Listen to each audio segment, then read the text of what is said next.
So let's say you have a particular content and you want to translate out that content as you want.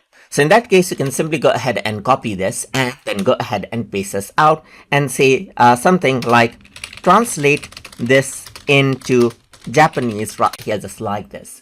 If I were to go ahead and do that, you can see that it simply translates out the content in Japanese.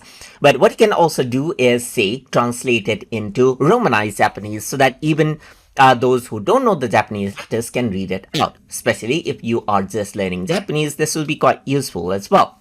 So if I were to go ahead and say, now write it in Romanized Japanese. Let's say, for example, if I were to go ahead and type that in, now you can see that it uses the English letters right here and then translates it into Japanese just like this.